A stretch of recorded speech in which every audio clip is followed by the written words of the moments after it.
Good morning विद्यार्थी मित्र मैत्रिणींनो. सत्र पहिले मराठी साहित्य अर्वाचीन मराठी कविता या पुस्तकातील कवितांचा आपण अभ्यास करत आहोत. पैकी पहिली जी तुतारी ही कविता आहे केशवसुतांची, त्या कवितेचा आपण अभ्यास कालच्या तासाला संपवला आणि आज आपण केशवसुतांची नवा शिपाई ही जी कविता आहे ती बघणार आहोत. नव्या मनुतील नव्या दमाचा शूर शिपाई आहे, कोण मला वठणीला आणू शकतो ते मी पाहे. ब्राह्मण नाही हिंदूही नाही, न मी एक पंथाचा, तोच पतीत की जे अखंडिती प्रदेश साकल्याचा. खादाड असे माझी भूक, चतकोराने मला न सुख, कुपातील मी नच मंडूक, मळ्यात माझ्या कुंपण पडणे अगदीन मला साहे, कोण मला वठणीला आणू शकतो ते मी पाहे. जिकडे जावे तिकडे माझी भावंडे आहेत, सर्वत्र खुणा माझ्या घरच्या मजला दिसत आहेत. कोठेही जा पायाखाली तृणावृता भू दिसते, कोठेही जा डोईवरते दिसते नीलांबरते.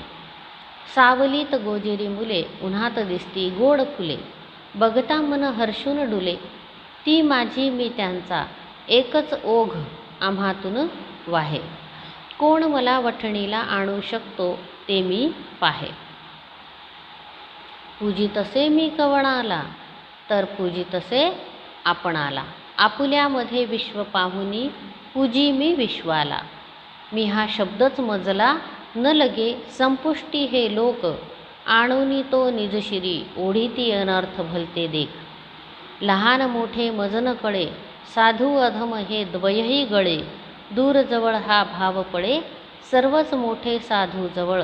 त्या सकली मी भरुणी राहे, कोण मला वठणीला आणू शकतो ते मी पाहे. हलवा करिता तिळावर जसे कण चढती पाकाचे, अहम स्फूर्तीच्या केंद्रा भवते वेष्टवतेवी जडाचे. आतसमची निर्गुण तिलक वरी सदृश सगुण तो पाक, परी अन्या बोचाया धरितो काटेकी प्रत्येक. अशी स्थिती ही असे जणी, कलह कसा जाईल मिटुनी, चिंता वागे हीच मणी. शांतीचे साम्राज्य स्थापू बघत काळ जो आहे, प्रेषित त्याचा नव्या दमाचा शूर शिपाई आहे. विद्यार्थी मित्र मैत्रिणींनो, आपण इथे केशवसुतांच्या नवा शिपाई या कवितेचे वाचन केले.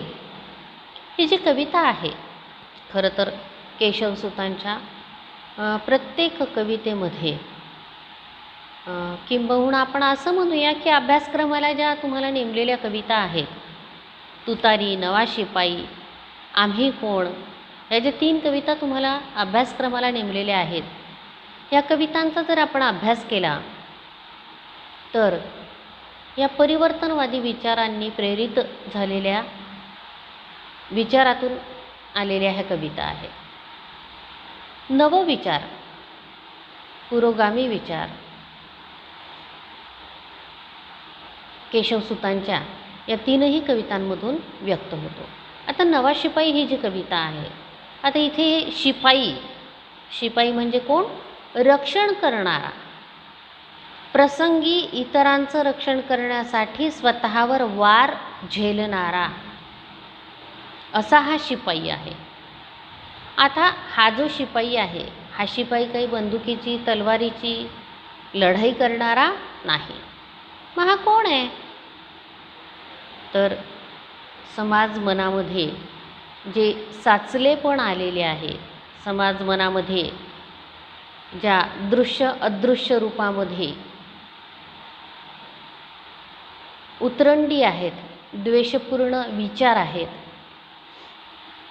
उच्च नीचतेच्या उतरंडी. उतरंड म्हणजे काही आपली गाडग्या मडक्याची हंड्या कळशीची नाही, तर ही इथली जी उतरंड आहे ती जातीभेद, उच्च नीच, स्पृश्य अस्पृश्य यासारख्या ज्या उतरंडी आहेत, ह्या उतरंडी समाज स्वास्थ्य बिघडवीत असतात. आणि म्हणूनच कवी म्हणतो, नव्या मनुतील नव्या दमाचा शूर शिपाई आहे, कोण मला वठणीला आणू शकतो ते मी पाहे. ब्राह्मण नाही, हिंदूही नाही, न मी एक पंथाचा, तोच पतित की जे अखंडिती प्रदेश साकल्याचा. मग इथे कवीनी म्हटलेलं आहे की मी ब्राह्मण नाही, हिंदू नाही. थोडक्यात काय तर मला कुठल्याही प्रकारचा जातीभेद, भेदाभेद, जातीवरून धर्मावरून कुणीही स्वतःला श्रेष्ठ मानू नये, अशा प्रकारचा जो एक अप्रत्यक्षपणे संदेश इथे कवी आपल्याला देताना दिसतात. खादाड असे माझी दुःख, चतकोराने मला न सुख, कुपातील मीनच मंडूक, मळ्यात माझ्या कुंपण पडणे अगदी न मला साहे, कोण मला वठणीवर आणू शकतो ते मी पाहे.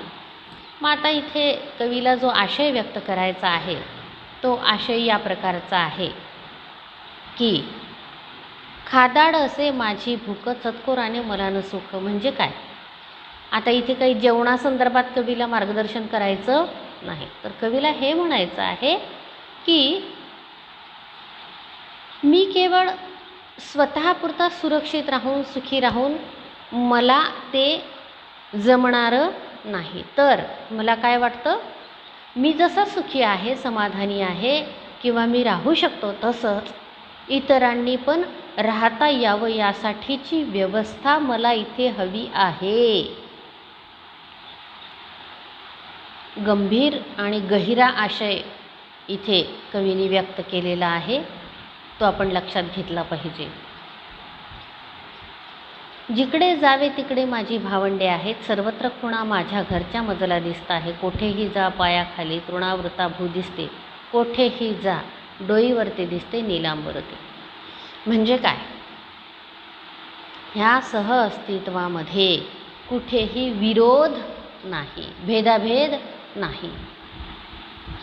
काळा गोरा, ठेंगणा उंच, गरीब श्रीमंत, ब्राह्मण शूद्र वगैरे वगैरे, हे सगळे भेदाभेद जे आहेत हे मानवनिर्मित आहेत.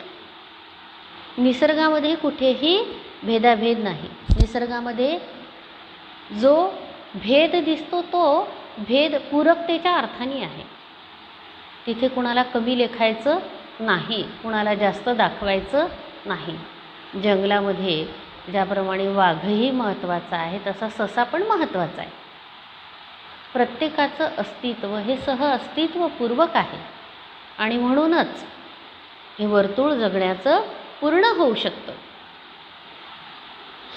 पूजितसे मी कवणाला तर पूजितसे आपणाला, आपुल्यामध्ये विश्व पाहुनी पूजी मी विश्वाला.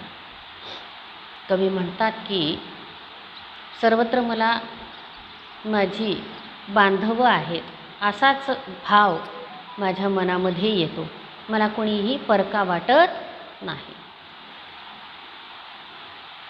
मी कोणाला पूजू, पूजणे म्हणजे काय, पूजनीय मानणे, त्याच्या विचारांचं आचरणाचं अनुकरण करणे, त्यासम होणे म्हणजे पूजन.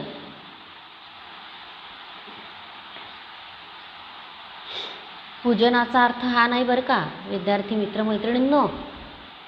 आरती, पेढा, नैवेद्य, अगरबत्त्या, फुलं, हार हा अर्थ इथे अपेक्षित नाही. इथे अर्थ अपेक्षित आहे तो जे सद्गुण आहेत त्या सद्गुणांचं दर्शन मला झालं तर ते सद्गुण मी माझ्यामध्ये आत्मसात करून त्याप्रमाणे जगणं ही झाली पूजा, हे झालं पूजन.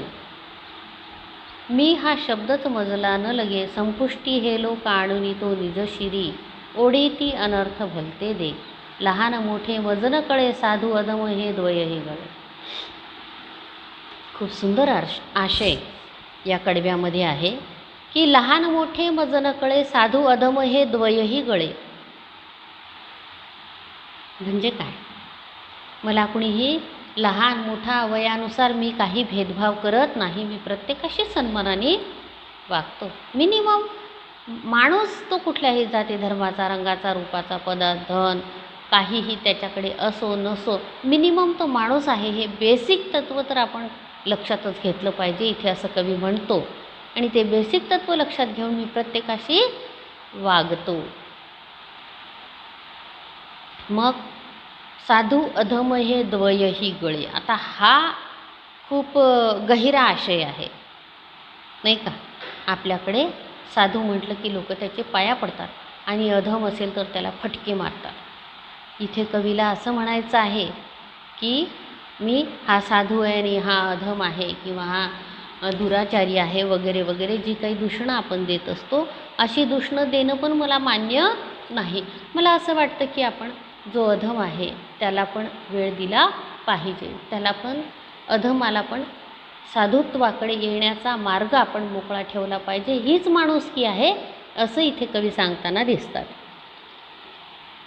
सरच मोठे साधू जवळ त्या सकली मी भरुणी राहे, कोण मला वठणीला आणू शकतो ते मी पाहे.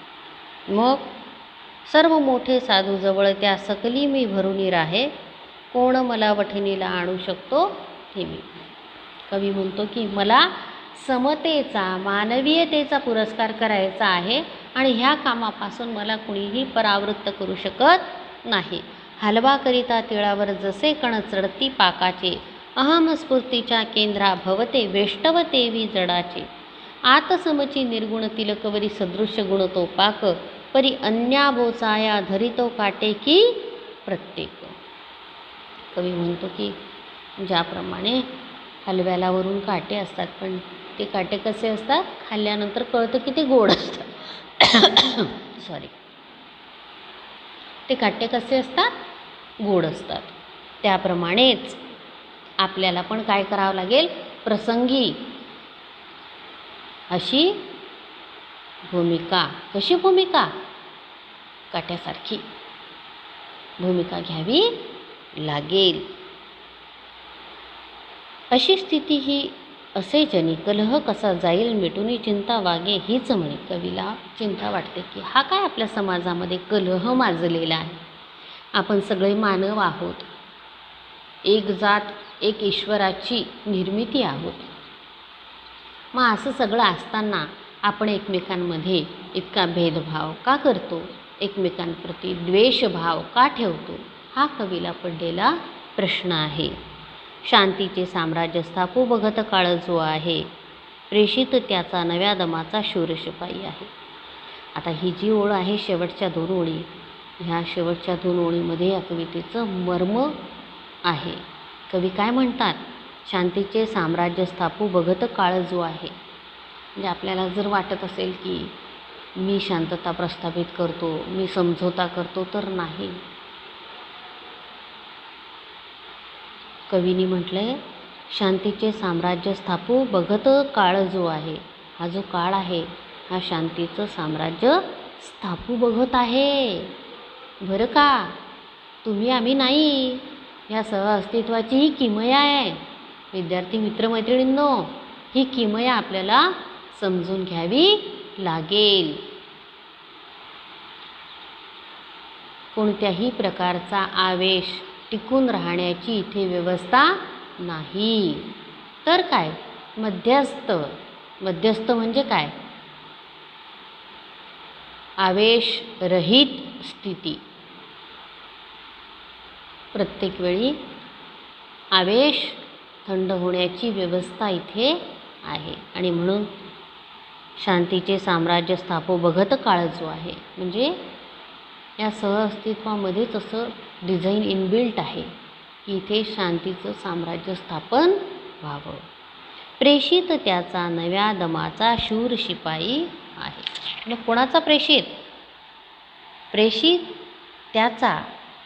प्रेषित म्हणजे देवाचा दूत, जो शांततेसाठी, व्यवस्थेसाठी प्रयत्न करत असतो, तो प्रेषित. त्याचा नव्या दमाचा शूर. मग मी कोण आहे? नव्या दमाचा शूर शिपाई. मी व्यवस्थेसाठी झटणारा आहे, प्रसंगी लढणारासुद्धा आहे. अशा प्रकारे या कवितेमध्ये आपल्याला जो आशय कवीनी सांगितला आहे तो निश्चितच आपले प्रबोधन करणारा आहे, आपल्याला अंतर्मुख करणारा आहे. यासोबतच आपण या कवितेचे जे अध्ययन इथे केले ते आपण थांबवूया. मुलामुलींना काही अडचणी असल्यास तुम्ही माझ्या व्हॉट्सॲप ग्रुपवर, आपला जो अधिकृत व्हॉट्सॲप ग्रुप आहे महाविद्यालयाचा, अभ्यासाशी संबंधित चर्चा करण्यासाठी ज्याची निर्मिती केलेली आहे, त्या ग्रुपवर तुम्ही मला तुमच्या समस्या लिहून कळवू शकता. आपण पुन्हा त्या समस्यांवर, एखादा टॉपिक तुम्हाला नाही कळला, कवितेचं कडवं नाही कळलं, तर त्याच्यावर आपण परत चर्चा करूया. धन्यवाद.